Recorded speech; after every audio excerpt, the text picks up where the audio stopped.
चलिए अगले इफेक्ट पे चलते हैं, इलेक्ट्रोमैरिक इफेक्ट।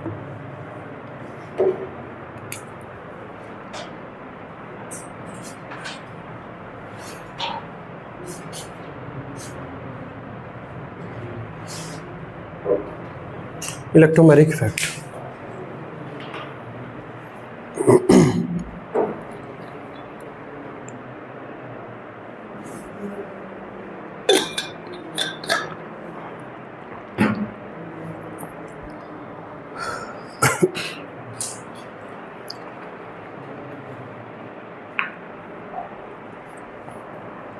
देखिए इसमें the complete transfer of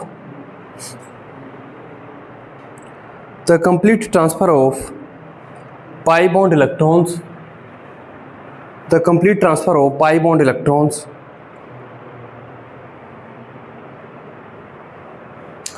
to one of the bonded atoms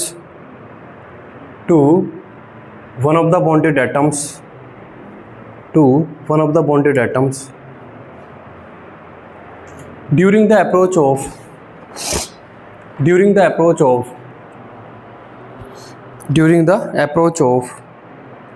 attacking species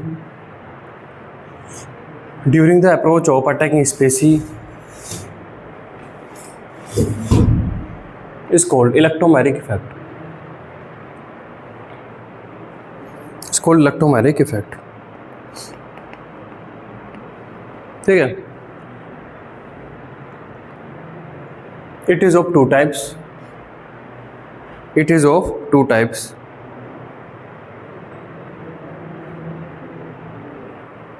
first लिखिए प्लस ई इफेक्ट, प्लस ई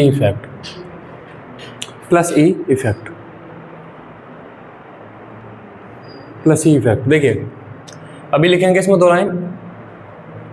मान लीजिए आपके पास है CH3 C double bond C CH3, यहाँ पर आपका H लगा हुआ है, यहाँ पर आपका H लगा हुआ है। कोई मान लो इलेक्ट्रोफाइल अप्रोच करता है, ये पाई बॉन्ड इस तरीके से यहाँ पर टूटता है, तो ये पाई बॉन्ड राइट वाले कार्बन की तरफ टूट रहा है ना, और राइट वाले कार्बन पर ही फिर क्या हो जाएगा, आपका इलेक्ट्रोफाइल जुड़ जाएगा। दैट मीन्स जिस कार्बन की तरफ पाई बॉन्ड शिफ्ट हुए हैं उसी कार्बन पर अगर अटैकिंग स्पीशीज जुड़ती है तो इसे प्लस ई इफेक्ट बोला जाएगा। ठीक, लिखिए if the transfer of pi electron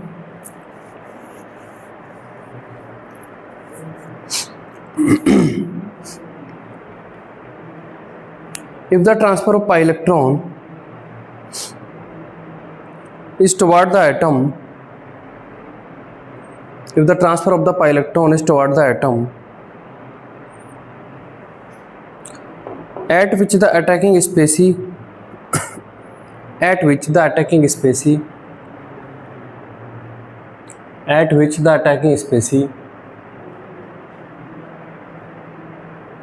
is get finally attached is called plus E effect. Is called plus E effect. तो देखिए यहाँ पर ये बॉन्ड ट्रांसफर होगा और यहाँ पर क्या बन जाएगा आपका, यहाँ पर आपका ये H C CH3, यहाँ पर कार्बोक्टान बन जाएगा, यहाँ पर आपका ये C CH3 H और ये E। तो ये इलेक्ट्रोफाइल वहीं जुड़ा है जहाँ पर कि पाई इलेक्ट्रॉन ट्रांसफर हुए थे, इसको बोला जाएगा कि प्लस ई इफेक्ट हुआ है।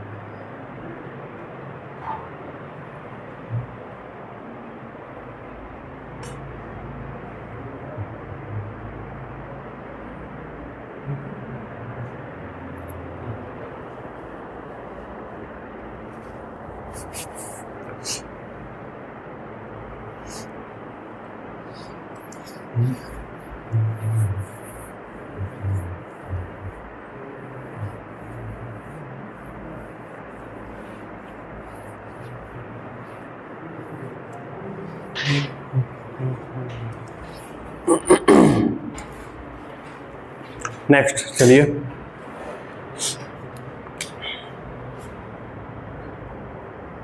नेक्स्ट आपका है माइनस ई इफेक्ट। माइनस ई इफेक्ट। देखिए जैसे आपके पास ये है CH3 C double bond O CH3, कोई मान लो न्यूक्लियोफाइल अप्रोच करता है तो यहाँ पर क्या होता है, C डबल बॉन्ड O का जो कार्बोनिल ग्रुप का जो बॉन्ड है वो इधर की साइड में पोलराइज होता है ऑक्सीजन की तरफ, और ये न्यूक्लियोफाइल फिर इस कार्बन पे जुड़ता है। दैट मीन्स पाई इलेक्ट्रॉन जिस एटम की तरफ शिफ्ट हुए हैं उससे दूसरा जो एटम है वहाँ पर अटैकिंग स्पीसीज जुड़ती है। तो यहाँ पर अगर आप देखें तो CH3 C इलेक्ट्रॉन शिफ्ट हुए हैं ऑक्सीजन पर और न्यूक्लियोफाइल आपका जुड़ा है कार्बन पर, तो इस इफेक्ट को बोला जाता है माइनस ई इफेक्ट। लिखिए इसमें, if the transfer of pi electron if the transfer of pi electron is toward the atom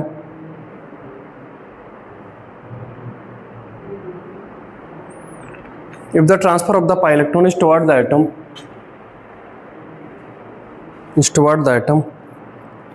other one at which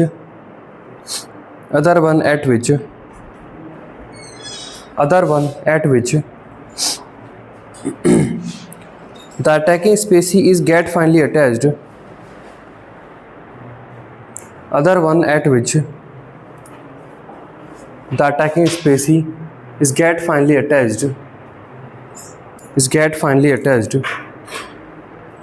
is called minus E effect,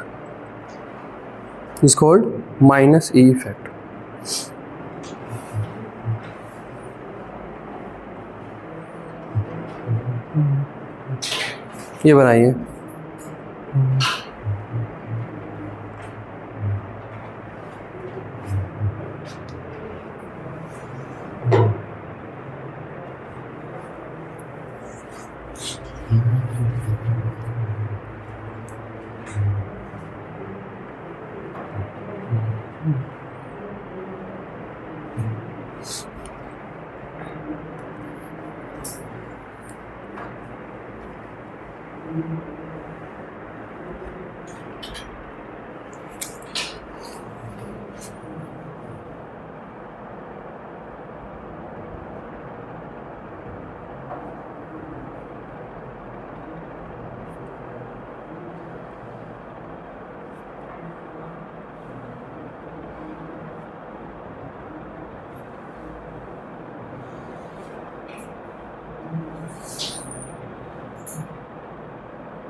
चलिए तो देखिए, ये जो इफेक्ट है इसकी कोई एप्लीकेशन नहीं है।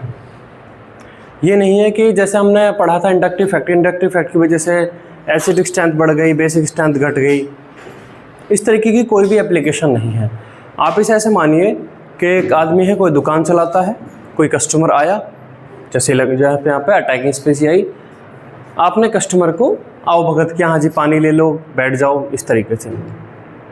जब तक वो मनी का कोई एक्सचेंज नहीं करेगा, हाँ जी लो जी 100 रुपये कोई सामान दो, तब तक कोई भी एक तरीके से मॉनेटरी पॉइंट ऑफ व्यू से कुछ फ़ायदा नहीं हुआ, कुछ एक्सचेंज नहीं हुआ है, कोई एप्लीकेशन नहीं हुई है। वो बस आया, उसने कुछ पूछा, आपने उसे बैठने के लिए पानी दिया, सीट दी, इतना ही रोल है। तो इलेक्ट्रोमैग्नेटिक इफेक्ट भी इतना ही है कि बस जब अटैकिंग स्पीसीज आती है तो बॉन्ड किसी साइड में टूट जाता है, ठीक है, बस इतना ही। ये और यहाँ पर ये भी है कि अगर अटैकिंग स्पीसीज आ रही है, बॉन्ड पोलराइज होकर टूट रहा है, अगर किसी तरीके से अटैकिंग स्पीसीज हट जाए तो ये बॉन्ड वापस से वहीं बन जाएगा, ठीक है। कस्टमर आया, आपने कुर्सी दे दी बैठने के लिए, कस्टमर अगर चला गया तो कुर्सी आप वापस वहीं प्लेस कर दोगे, है ना। कोई भी एप्लीकेशन इसकी जनरेट नहीं होती। तो इसमें लिखिए characteristic of electromagnetic effect, characteristic of electromagnetic effect,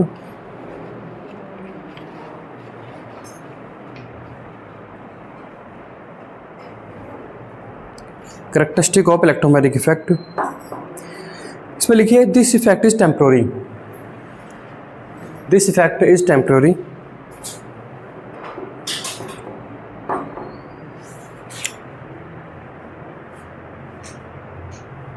comma, this effect occurs only when this effect occurs only when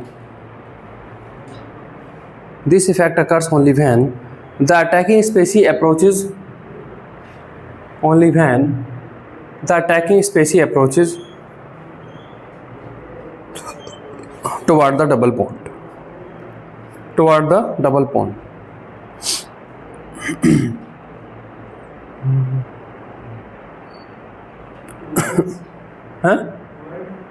toward the double bond, toward the double bond. चलिए, तो इसमें इतना ही था, है ना। इस इफेक्ट की कोई एप्लीकेशन भी नहीं आती है। चलिए आगे चलते हैं। अब ये जो इफेक्ट है ये है इम्पोर्टेंट, रेजोनेंस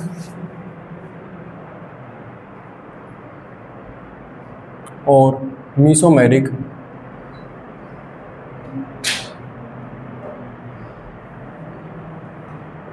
रेजोनेंस और मीसोमेरिक इफेक्ट, रेजोनेंस और मीसोमेरिक इफेक्ट।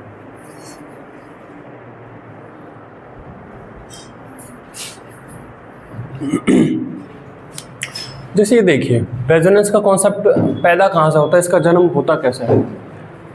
मान लीजिए आपके पास मॉलिक्यूल है SO3 का, ये SO3 की मॉलिक्यूल की स्ट्रक्चर है ना। इसमें हमने दिखाया है कि सल्फर और ऑक्सीजन ने किस तरीके से बॉन्ड्स बनाए हैं।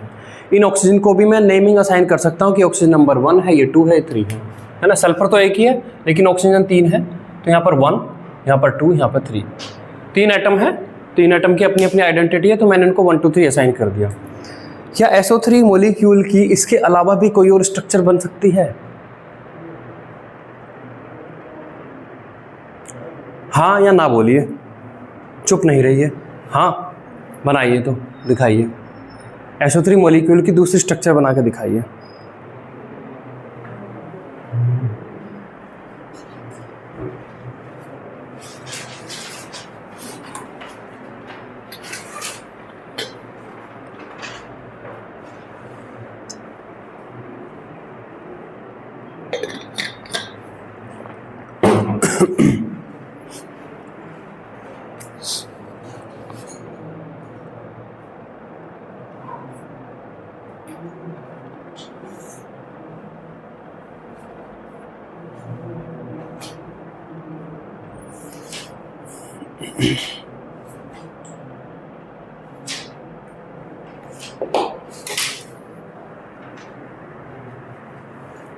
कौन दिखा रहा है?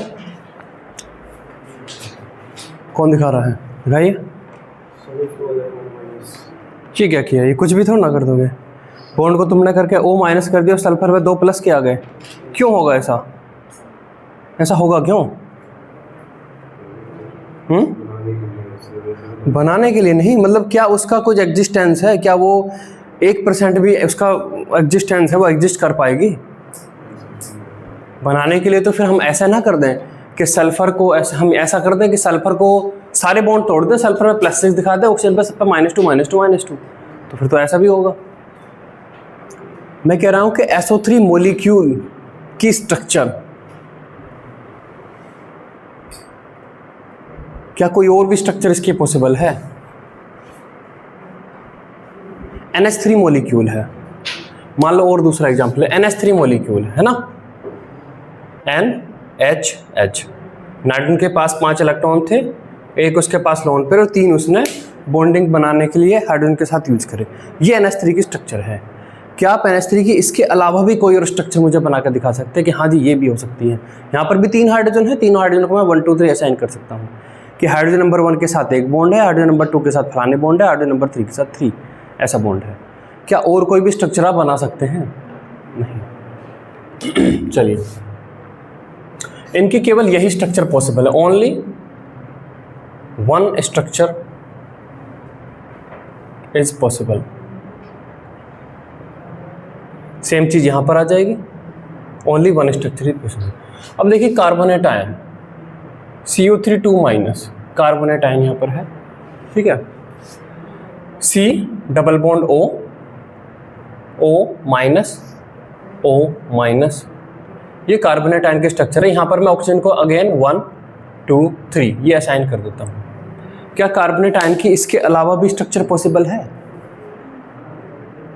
आपने कार्बन और ऑक्सीजन नंबर 1 के बीच में 2 बॉन्ड बनाए हैं, कार्बन और ऑक्सीजन नंबर 2, कार्बन और ऑक्सीजन नंबर 3 के बीच में एक एक बॉन्ड बनाया है और ऑक्सीजन पर दे दिया है आपने माइनस चार्ज।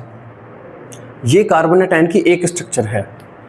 एक स्ट्रक्चर में ये बना सकता हूं कि मैं यहां पर कार्बन और ऑक्सीजन नंबर 2 के बीच में डबल बॉन्ड बना देता हूं, ऑक्सीजन नंबर 3 पर एक माइनस चार्ज, ऑक्सीजन नंबर 1 पर एक माइनस चार्ज, ये दे देता हूं। ठीक है, वहीं आपको समझ में आ रहा हो कि एक स्ट्रक्चर और बना सकता हूं जहां पर मैं कार्बन और ऑक्सीजन नंबर 3 के बीच में डबल बॉन्ड बना दूंगा।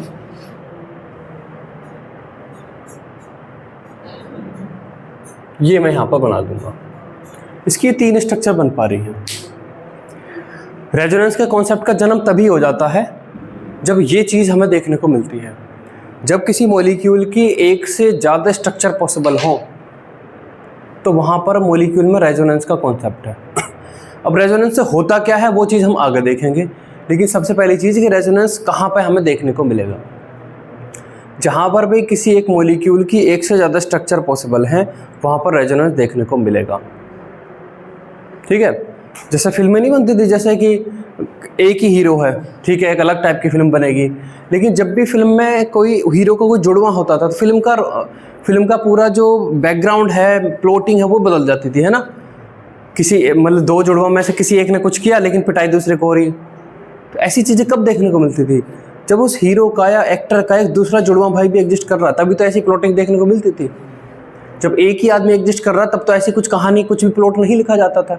सीता ने कुछ किया, सोचा कि गीता ने किया है, तो कुछ ऐसा कहानी बनती थी। तो उस टाइप की कहानियाँ बनेंगी तभी जब एक्टर और उसका जुड़वा भाई या एक्ट्रेस और उसकी जुड़वा बहन एग्जिस्ट करती है। तो रेजोनेंस का जन्म तभी होएगा जब कोई मॉलिक्यूल अपना जुड़वा भाई या तिड़वा भाई भी बना सकता है, और जब ऐसा होगा तो हम बोलेंगे कि रेजोनेंस है। अब इसकी वजह से होता क्या है, क्या फाइनली मॉलिक्यूल में होगा, वो हम धीरे धीरे देखेंगे। ठीक है, तो डेफिनेशन लिखिए, फिर हम आगे चलेंगे क्यों रेजोनेंस होता है और इससे क्या फ़ायदा है, नुकसान है, सब चीज़ें जानेंगे। देखिए, what is resonance.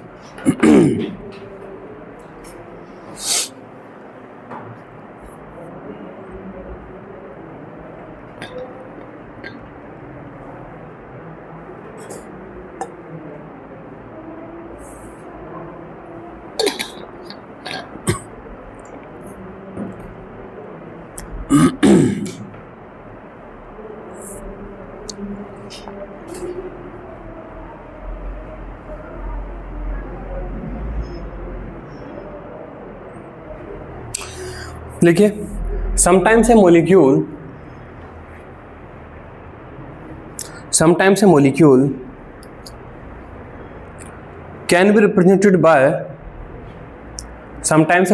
can be represented by more than one Lewis structures.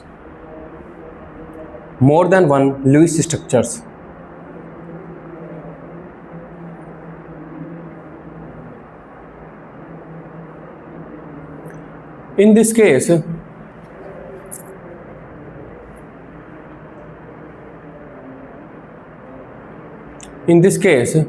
2,3 or more Lewis structures,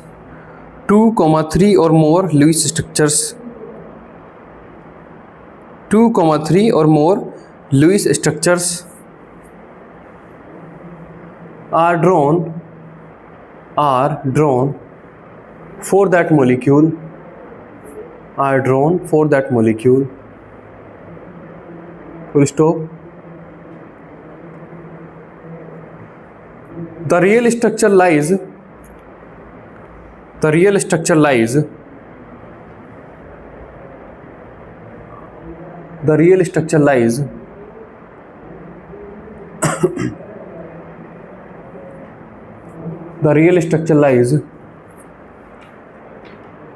between all of these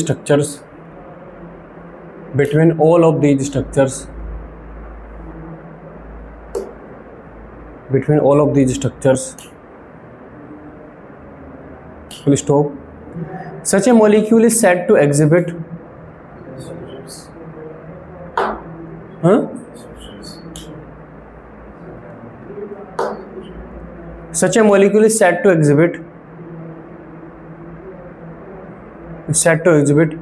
resonance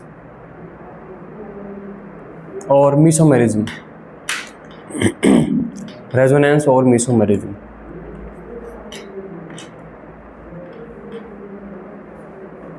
resonance और मीसोमेरिज्म, रेजोनेंस और मीसोमेरिज्म। ठीक है, तो जब भी आपको इस तरीके से देखने को मिलेगा तब उसे रेजोनेंस बोला जाएगा, तब उसमें यहाँ पर रेजोनेंस होगा। ठीक है, अब यहाँ पर इसने बोली कि बीच में एक लाइन बोली कि the real structure lies between all of these structure. Real structure, real structure से क्या मतलब है? क्या ये रियल नहीं है? क्या ये मतलब काल्पनिक टाइप से बनी हुई है? क्या है इसका मतलब? रियल स्ट्रक्चर से क्या मतलब है?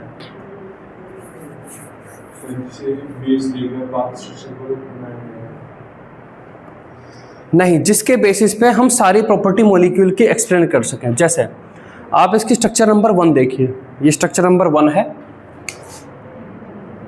ये 2 है और ये आपकी 3 है।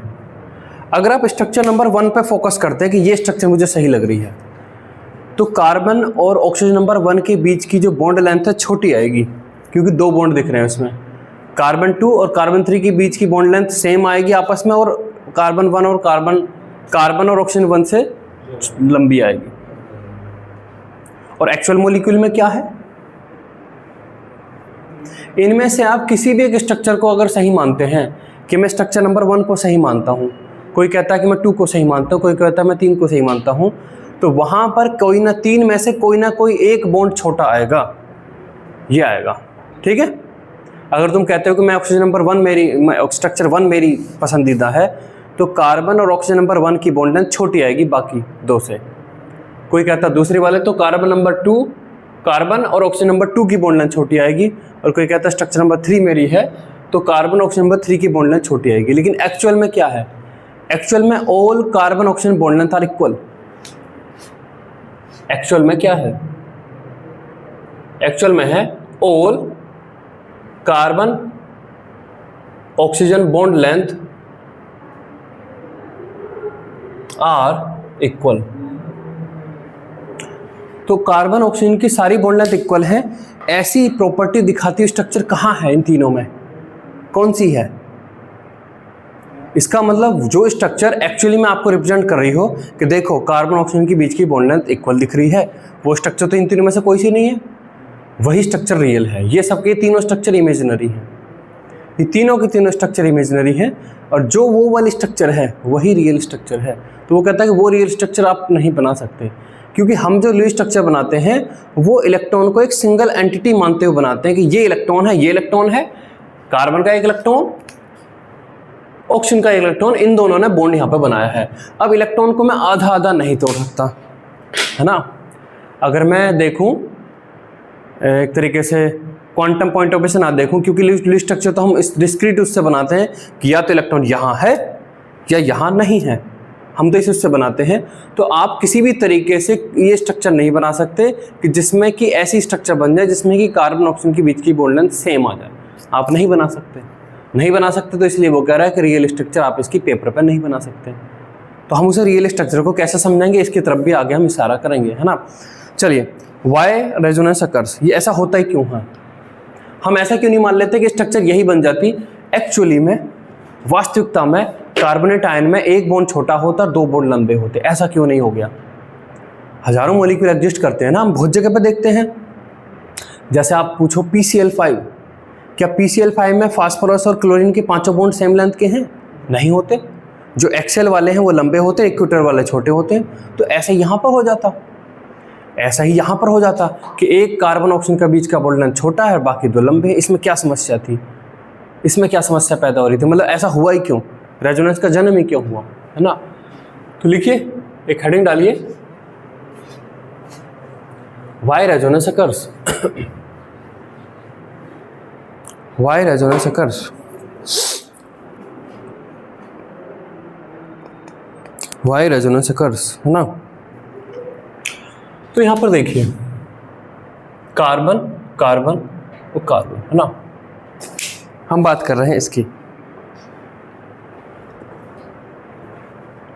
हम बात कर रहे हैं यहाँ पर ये मान लो एक मॉलिक्यूल है CH2, डबल बॉन्ड CH और सिंगल बॉन्ड CH2 प्लस। अभी ये मॉलिक्यूल मैंने बनाया हुआ है। तो यहाँ पर अगर आप देखें तो कार्बन के बीच में एक सिंगल बॉन्ड है, फिर इसके बीच में एक सिंगल बॉन्ड है। इन दोनों कार्बन ने क्या बनाया हुआ है? एक पाई बॉन्ड भी बनाया हुआ है। तो मैं ऐसा दिखा देता हूं, इन दोनों ने एक पाई बॉन्ड भी बनाया हुआ है, ठीक है। और इसके पास यहाँ पर प्लस चार्ज दिख रहा है, तो इसके पास एक एम्प्टी ऑर्बिटल है, इसमें प्लस चार्ज है, और इन दोनों ने कार्बन कार्बन एक एक जो इलेक्ट्रॉन था उससे मिलकर एक पाई बॉन्ड भी बनाया हुआ है। ये यहाँ पे सिनेरियो दिख रहा है। बॉन्डिंग का उद्देश्य क्या है? बॉन्डिंग होती क्यों है दो एटम के बीच में? स्टेबिलिटी। जब भी बॉन्ड बनता है तो एनर्जी निकलती है, मॉलिक्यूल इंडिविजुअल एटम से ज़्यादा स्टेबल हो जाता है। अब ध्यान रखिएगा कि इलेक्ट्रॉन एक स्टैटिक चार्ज नहीं है, इलेक्ट्रॉन का क्लाउड होता है। इलेक्ट्रॉन क्लाउड डिस्ट्रीब्यूट कर सकता है अपने आप को, है ना। जैसे बैलून रहता है, बैलून को आप एक जगह से दबाओ तो दूसरी जगह पे फैल जाएगा, मतलब वो सेम हवा है, वो उधर से उधर पर डिस्ट्रीब्यूट हो सकती है। अब यहाँ पर ये क्या करता है कि अगर मैं यहाँ पर ये जो पाई बॉन्ड, ये जो इलेक्ट्रॉन का क्लाउड केवल इन दोनों एटम के पास है, अगर इसको डिस्ट्रीब्यूट करके यहाँ पर थोड़ा सा ले जाया जाए, दैट मीन्स यहाँ पर वो ये कहता है कि कार्बन कार्बन कार्बन, ये तीनों बॉन्ड तो है ही हैं, वो कहता है कि ये जो पाई बॉन्ड जो बन रहा है यहाँ पर, इस पाई बॉन्ड के इलेक्ट्रॉन क्लाउड को अगर मैं डिस्ट्रीब्यूट करके थोड़ा सा इलेक्ट्रॉन क्लाउड इधर भी ले जाऊं तो आपको कुछ ऐसा मिल जाएगा। इधर भी मैंने बना दिया, इधर भी मैंने बना दिया, इधर भी मैंने बना दिया, इधर भी मैंने बना दिया, और ये प्लस चार्ज आपको यहाँ पर डेल्टा प्लस दिख रहा है, यहाँ पर भी थोड़ा सा डेल्टा प्लस दिख जाएगा। ऐसा जब होगा तो कार्बन, मैं अगर इसको असाइन कर दूं 1 2 3 1 2 3, यहाँ पर केवल कार्बन 1 और कार्बन 2 के बीच में पाई बॉन्ड था, यहाँ पर जो पाई बॉन्ड है वो पार्शियल करैक्टर ले गया। अब उस पाई बॉन्ड में पार्शियल करैक्टर है, कुछ पार्शियल बॉन्ड कार्बन 1 कार्बन 2 के बीच में है, कुछ पार्शियल बॉन्ड कार्बन 2 कार्बन 3 के बीच में है। वो ऐसा कहता है कि एनर्जी के पॉइंट ऑफ व्यू से जो दूसरी स्ट्रक्चर हमने बनाई है वो ज़्यादा स्टेबल होती है। ये जब इलेक्ट्रॉन क्लाउड डिस्ट्रीब्यूट हो जाता है तब चीज़ें आपकी ज़्यादा स्टेबल होती है, मतलब एक सिंगल पाई बॉन्ड उतनी एनर्जी आपको रिलीज करके नहीं देगा जितना ये पार्शियल दो बॉन्ड आपको एनर्जी रिलीज करके देते हैं। दैट मीन्स ये जो फॉर्म है ये ज़्यादा स्टेबल है इस वाली फॉर्म से, और जब ऐसा होता है तो एक स्ट्रक्चर दूसरी स्ट्रक्चर में बदलेगी। अब ये स्ट्रक्चर इसमें कैसे बदलेगी ये अभी हम आगे देखेंगे, है ना। दैट मीन्स यहाँ पर अगर हम देखें तो यहाँ पर क्या हुआ है, CH2 CH, यहाँ पर आपका CH2, और यहाँ पर जो बॉन्ड है ये पार्शियली ऐसा बन गया यहाँ भी और पार्शियली यहाँ पर भी, और ये प्लस की बजाय यहाँ पर डेल्टा प्लस और यहाँ पर आपका डेल्टा प्लस हो गया है, ठीक है। ये कुछ कहानी ऐसे ही है, एक बच्चा है ना, उसके पास एक चॉकलेट है, चॉकलेट है तो ये तो बहुत खुश है ना। एक दूसरा बच्चा है, इसके पास कोई चॉकलेट नहीं है तो ये बहुत दुखी है ना। अब यहाँ पर क्या कह देते हैं, छोटे जब बच्चों को सिखाते हैं शेयरिंग इज केयरिंग, तो ये अपनी चॉकलेट कुछ इसको दे देता है। यहाँ पे क्या है, ये वेरी हैप्पी है, यहाँ पे क्या है, वेरी हैप्पी है, और यहाँ पर क्या है, ये वेरी सैड है। अब यहाँ पर क्या हो जाता है, यहाँ पर ये आधी चॉकलेट इसने अपनी दे दी उसको और आधी चॉकलेट अब इसको मिल गई है। अब ऑब्वियस है कि वो उतना खुश नहीं होगा क्योंकि आधी चॉकलेट चली गई है, थोड़ा कम खुश होगा, लेकिन अब दूसरा भी खुश होगा, है ना। अब ये हैप्पी है और यहाँ पर ये भी हैप्पी है। यहाँ पर हैप्पी प्लस हैप्पी मिलकर very happy plus very sad से ज़्यादा अच्छी कंडीशन है। फाइनली हम ये समझ सकते हैं व्यवहारिक उदाहरण में, एक बच्चा बहुत ज़्यादा खुश है और एक बच्चा बहुत ज़्यादा दुखी है, उसकी बजाय दोनों बच्चे खुश हों, मॉडरेट खुश हों, ये ज़्यादा अच्छी कंडीशन है। तो मॉलिक्यूल भी इसी तरीके से करता है कि जब वो इलेक्ट्रॉन के क्लाउड को डिस्ट्रीब्यूट कर देता है और ज़्यादा जगह पर बॉन्डिंग्स की क्रिएशन करता है तो वो ज़्यादा स्टेबिलिटी देता है मॉलिक्यूल की बजाय कि बॉन्ड आप एक ही जगह पर बना कर रखें, और इस वजह से रेजोनेंस होता है, रेजोनेंस का जन्म होता है, ठीक है। ये बनाइए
हो गया?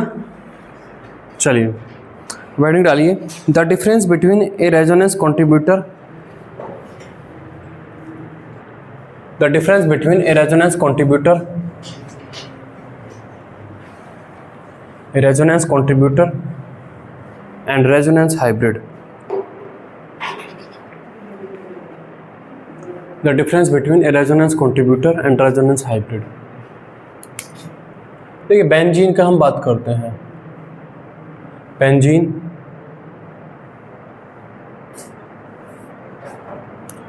बेंजीन में 6 कार्बन है। मैं इन कार्बन को असाइन कर देता हूँ 1 2 3 4 5 और 6। ये मैंने बेंजीन की स्ट्रक्चर बनाई है। इस स्ट्रक्चर में मैंने डबल बॉन्ड कार्बन नंबर 1 2 3 4 और 5 6 के बीच में बनाए हैं। क्या ये स्ट्रक्चर सच है? क्योंकि अगर ये स्ट्रक्चर सच है तो बेंजीन के अंदर 3 बॉन्ड लंबे और 3 बॉन्ड छोटे मिलेंगे। एक दूसरी स्ट्रक्चर में बनाता हूं।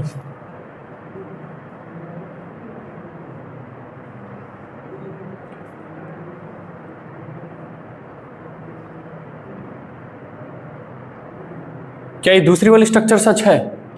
क्योंकि अगर ये सच है तो अगेन 3 बॉन्ड लंबे 3 बॉन्ड छोटे।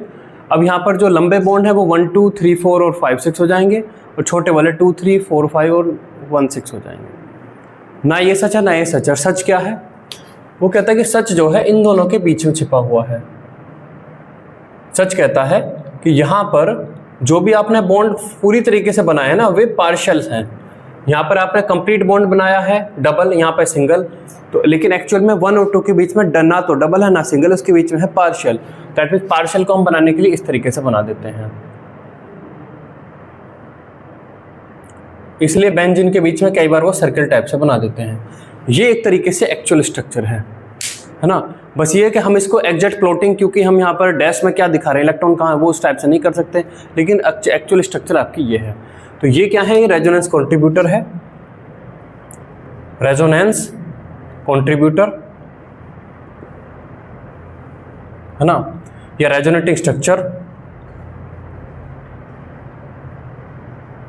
रेजोनेटिंग स्ट्रक्चर या कैनोनिकल स्ट्रक्चर, कैनोनिकल स्ट्रक्चर है। उसी तरीके से ये भी है रेजोनेंस कॉन्ट्रीब्यूटर।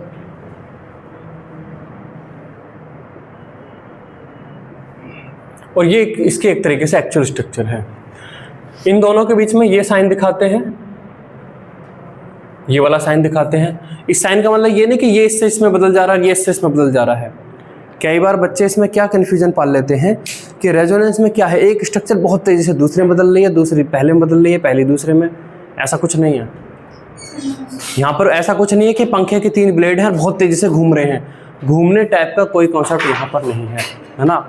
एक बैलून था, एक लंबे से जो बैलून रहते हैं उसमें पहले वो नॉर्मली था, आपने इधर से दबा दिया तो वो डिस्ट्रीब्यूट होकर यहाँ हो गया। बस जब वो डिस्ट्रीब्यूट हो गया है, क्या वो बार बार ऐसा हो रहा है? नहीं, वो वहीं पे डिस्ट्रीब्यूट हो गया।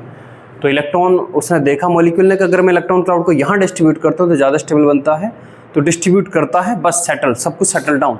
ठीक है, ये स्ट्रक्चर आपस में रेजोनेंस कंट्रीब्यूटर हैं और इनके फाइनली कंट्रीब्यूशन से बनता है आपका ये स्ट्रक्चर, है ना। तो हम यहाँ पर ये कह सकते हैं, जैसे जो राइनोसोरस होता है, राइनोसोरस एक असली जानवर है, एक्चुअल में एग्जिस्ट करता है।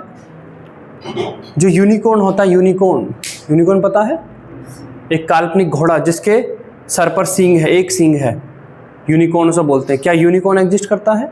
वो एक काल्पनिक एक तरीके से क्रीचर है।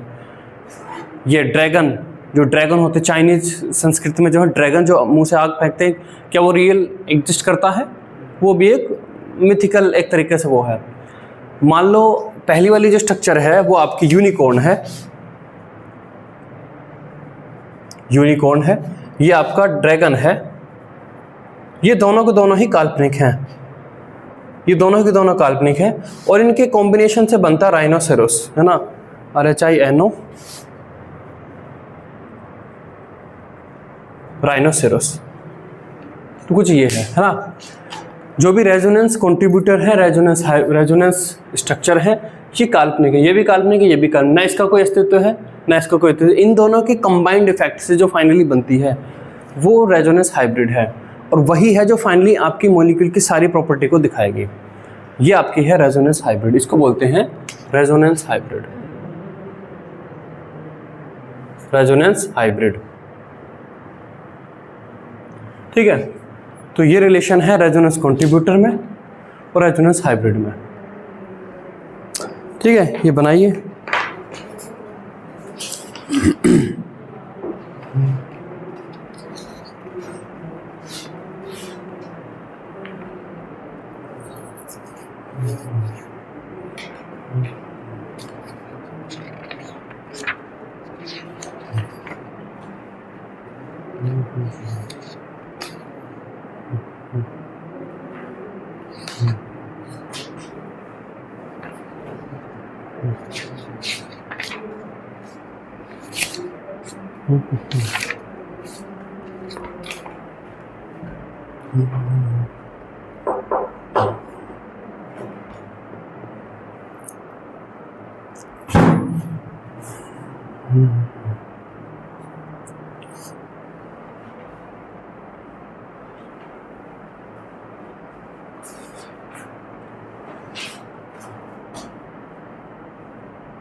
हो गया?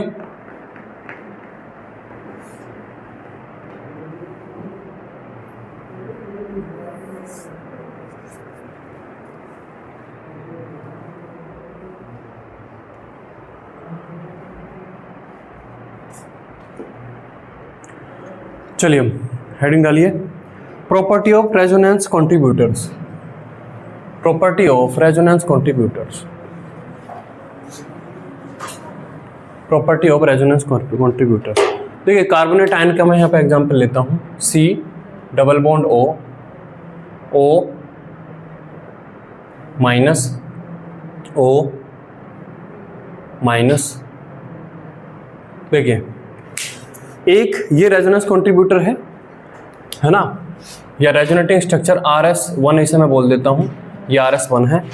इस रेजोनेटिंग स्ट्रक्चर 1 से जब मैं दूसरी रेजोनेटिंग स्ट्रक्चर बनाता हूँ तब मुझे क्या क्या चीज़ों का ध्यान रखना है, या किस तरीके से रेजोनेटिंग स्ट्रक्चर 1 से 2 बनाई जाती है। यहाँ पर ये कैसे बनाई जाती है, दूसरी स्ट्रक्चर बनाते हुए मैंने सोचा है कि मैं यहाँ पर अब डबल बॉन्ड बनाऊंगा, तो मैं क्या करूँगा, क्या मैं यहाँ इस कार्बन और इसके में अभी डबल बॉन्ड बना सकता हूँ?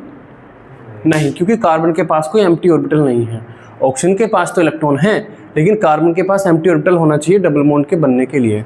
तो मैं यहाँ पर क्या करता हूँ, मैं इस बॉन्ड को इधर यहाँ से तोड़ूंगा और फिर यहाँ से 2 इलेक्ट्रॉनों को यूज करते हुए यहाँ पर ऐसे बॉन्ड बना दूंगा, तो एक दूसरी स्ट्रक्चर मुझे मिल जाएगी, है ना, जिसमें कि C यहाँ पर ये, अब इस पर माइनस चार्ज आ जाएगा, डबल बॉन्ड मेरा यहाँ पर बन जाएगा, और उस तरह, और यहाँ पर तीसरा आपका एज इट इज ही है। अब मैं तय करता हूँ कि मैं यहाँ पर डबल बॉन्ड बनाऊंगा, तो उसके लिए मैं यहाँ पर ये डबल बॉन्ड ही तोड़ूंगा और यहाँ से मैं ऐसे बना दूंगा, तो एक तीसरी स्ट्रक्चर मेरी बन जाएगी, है ना, तीसरी स्ट्रक्चर मेरी यहाँ पर ये बन जाएगी।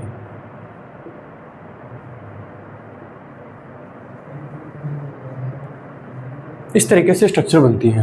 तो इन स्ट्रक्चर को बनाते टाइम या इन स्ट्रक्चर में क्या चीज़ स्पेसिफिक होती है, ये आपको 3-4 पॉइंट में पता होनी चाहिए। आप ऐसा तो नहीं कि एक स्ट्रक्चर से दूसरे बनाते टाइम कुछ गलती कर रहे हो, ठीक है। तो पहले ये पॉइंट लिखिए, फिर ये बना लीजिएगा, है ना।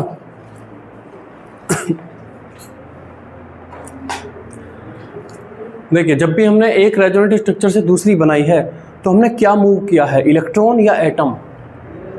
इलेक्ट्रॉन। तो एक रेजोनेंट स्ट्रक्चर से दूसरी जब बनती है या बनाते हैं तो इसमें हम कह सकते हैं कि केवल इलेक्ट्रॉन मूव करते हैं, एटम नहीं। और इलेक्ट्रॉन भी कौन से, एक तरीके से लोन पेयर या फिर पाई बॉन्ड के इलेक्ट्रॉन, है ना। तो लिखिए, in resonance only electron shift their position, in resonance only electrons shift their position, only electrons shift their position,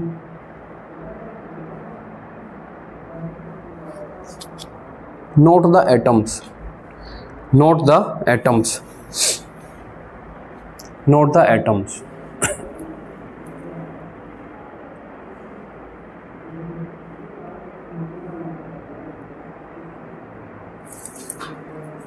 Not the atoms. Next लिखिए, all the resonant structures of molecule, all the resonant structure of molecule should have equal number of electrons, should have equal number of electrons, should have equal number of electrons, equal number of electrons. आप अगर ध्यान से देखें तो इसमें sigma bond तो टूटता है ही नहीं, सिग्मा बॉन्ड तो अपनी ही जगह बना हुआ है। क्या मूव कर रहा है, या तो पाई बॉन्ड के इलेक्ट्रॉन मूव कर रहे हैं या फिर लोन पेयर। तो अगर आप देखें तो रेजोनेंट स्ट्रक्चर 1 और रेजोनेंट स्ट्रक्चर 2 और रेजोनेंट स्ट्रक्चर 3, इनमें total number of pi bond electron plus lone pair आपको सेम ही मिलेंगे। जितने इसमें होंगे उतने ही इसमें होंगे, जितने इसमें होंगे उतने ही इसमें होंगे, उतने ही इसमें होंगे, ना कहीं से ज़्यादा हो जाएंगे ना कम। अगर एक रेजोनेंट स्ट्रक्चर में आपकी में ज़्यादा आ रहे हैं, एक में कम आ रहे हैं, तो आपने कुछ गड़बड़ किया है ना। चलिए, तो नेक्स्ट लिखिए, resonant structure should not violate, resonant structure should not violate, resonant structure should not violate octet rule, octet rule for carbon, comma oxygen, comma nitrogen and fluorine atom, and fluorine atom. ये जो भी atom हमने लिखे हैं, ऐसा ना हो जाए कि एक रेजोनेंट स्ट्रक्चर से दूसरी बनाते टाइम आप उसमें 8 से ज़्यादा इलेक्ट्रॉन कर दो, है ना, आप उसमें 8 से ज़्यादा इलेक्ट्रॉन कर दो, तो यहाँ पर वोलेशन हो जाएगा। तो ध्यान रखना है कि 8 से ज़्यादा अगर हो गए तो आपने स्ट्रक्चर को गलत बनाई है। अब ये बना लीजिए, फिर आगे चलते हैं।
चलिए, अब हमने जब स्टार्ट किया था तो हमने बोला था कि क्या अमोनिया की एक से ज़्यादा स्ट्रक्चर बन जाएंगी, क्या कार्बोनेट आयन की एक से ज़्यादा बन जाएंगी, और जिसकी एक से ज़्यादा स्ट्रक्चर बन रही थी उसी में रेजोनेंस हो रहा था। हम ये कैसे पता करेंगे कि फलानी कोई स्ट्रक्चर है उसमें रेजोनेंस होगा नहीं होगा, मतलब रेजोनेंस दिखाने वाली स्ट्रक्चर में क्या कुछ स्पेशल हमें कुछ पैटर्न देखने को मिलता है, ये अब हम जानने की कोशिश करेंगे। ठीक है, जो भी रेजोनेंस दिखाती हैं स्ट्रक्चर्स या मॉलिक्यूल्स, उनमें हमें कॉन्जुगेटिव सिस्टम देखने को मिलता है। तो हम यहाँ पर देखेंगे conjugative system.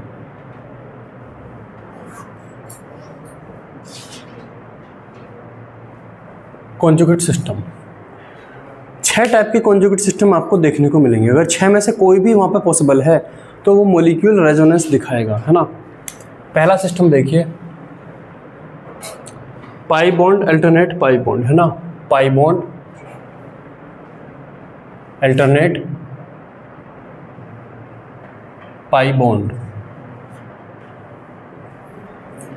Pi bond alternate pi bond, that means pi bond है फिर पाई बॉन्ड नहीं है। जैसे कि एग्जाम्पल में यहाँ पे हम देखें, बेंजीन की स्ट्रक्चर देखिए, यहाँ पर पाई बॉन्ड है फिर पाई बॉन्ड नहीं है, फिर पाई बॉन्ड है, पाई बॉन्ड नहीं है, फिर पाई बॉन्ड है। CH2 double bond CH pi bond है, single bond CH double bond CH2 pi bond है। ठीक है, कहीं पर भी आपको अल्टरनेट अगर pi bond alternate pi bond दिख रहा है, जैसा देखिए CH2 double bond CH single bond CH single bond C triple bond CH, ये भी पाई बॉन्ड है। ट्रिपल बॉन्ड हुआ तो क्या हुआ, पाई बॉन्ड नहीं है, उसके पास है। तो कोई भी अगर ऐसा सिस्टम आपको दिखता है तो ये मॉलिक्यूल आपको रेजोनेंस दिखाएगा। सेकंड देखिए, सेकंड आपके पास है पाई bond alternate, pi bond alternate positive charge, positive charge on carbon atom. Usually हमारे जो मॉलिक्यूल रहेंगे रेजोनेंस में ऑर्गेनिक मॉलिक्यूल हैं, तो कार्बन रहेगा वो। अगर कार्बन ना हुआ तो वहाँ पर या फिर हम कंडीशन कह सकते हैं और एम्प्टी ऑर्बिटल। पाई बॉन्ड दिखा है, पाई बॉन्ड से अल्टरनेट जो एटम आगे पड़ेगा उस पर आपको एक एंटी ऑर्बिटल दिख रहा है। जैसे कि देखिए CH2 double bond CH pi bond दिख गया, सिंगल बॉन्ड आ गया, अब कुछ पाई बॉन्ड नहीं है, और यहाँ पर आपका CH2 प्लस। कार्बन पे प्लस चार्ज का मतलब ही होता है कि उसके पास एक एम्प्टी ऑर्बिटल है। तो पाई बॉन्ड अल्टरनेट एम्प्टी ऑर्बिटल या कार्बन पर पॉजिटिव चार्ज, अगर ऐसा है तो वहाँ पे कॉन्जुगेट सिस्टम उसके पास है। थर्ड देखिए, पाई बॉन्ड अल्टरनेट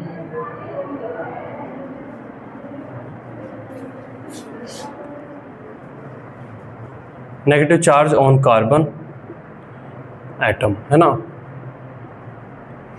तो यहाँ पर अगेन देखिए CH2 double bond CH CH2 minus, minus charge है ना। पाई बॉन्ड अल्टरनेट माइनस चार्ज। 4 देखिए,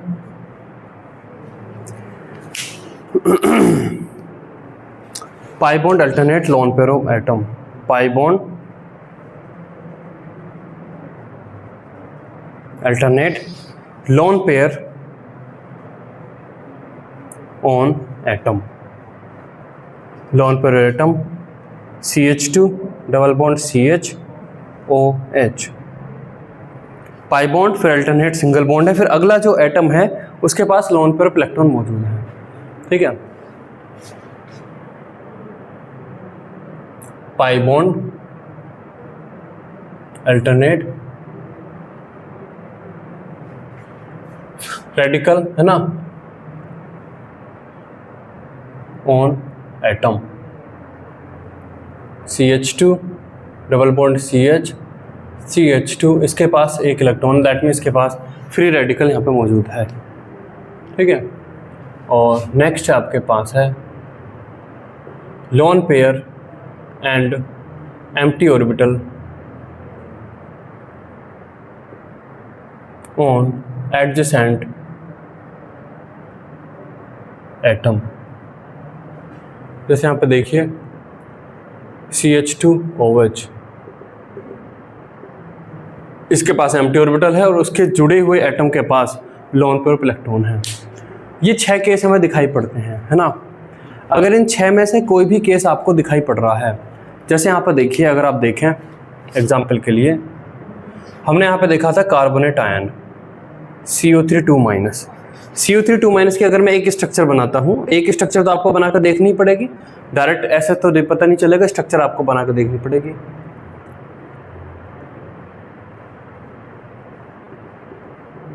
तो यहां पर आपको कौन से वाला कॉन्जुगेट सिस्टम दिख रहा है? 6 में से कौन से वाला? थर्ड वाला, है ना, थर्ड वाला। पाई बॉन्ड अल्टरनेट नेगेटिव चार्ज आपको यहाँ पर दिख रहा है। बेंजीन में फर्स्ट वाला दिख रहा है ये, है ना। वहीं अगर आपसे पूछा जाए तो रेजोनेंस, यहाँ पर रेजोनेंस का केस जो है यहाँ पर होगा। वहीं आपसे अगर पूछा जाता है SO3, आप एक स्ट्रक्चर बनाते हैं, ये बनाइए आपने, यहाँ पर आपको कौन सा कॉन्जुगेट सिस्टम दिख रहा है? कोई सा भी नहीं, कोई भी कॉन्जुगेट सिस्टम यहाँ पे नहीं है। डबल बॉन्ड सब ऐसे ही हैं, तो कोई भी इस टाइप का कॉन्जुगेट सिस्टम नहीं है। तो SO3 मॉलिक्यूल कोई भी रेजोनेंस नहीं दिखाएगा। रेजोनेंस से जो भी कंडीशंस क्रिएट होती हैं वो SO3 में ऐसा कुछ भी देखने को नहीं मिलेगा। कार्बोनेट आयन में रेजोनेंस की वजह से जो चीज़ें दिखाई होंगी वो उसमें दिखाई पड़ेंगी। NH3 मॉलिक्यूल में कोई रेजोनेंस नहीं है, तो 1s3 में भी आपको कुछ दिखाई नहीं पड़ेगा। केवल जो मॉलिक्यूल इस टाइप के कॉन्जुगेट सिस्टम दिखाते हैं उन्हीं में रेजोनेंस होगा, और रेजोनेंस की वजह से जो चीज़ें आगे बनती हैं वो उनमें ही दिखाई हमें देखने को मिलेंगी। ठीक है, ये लिखिए।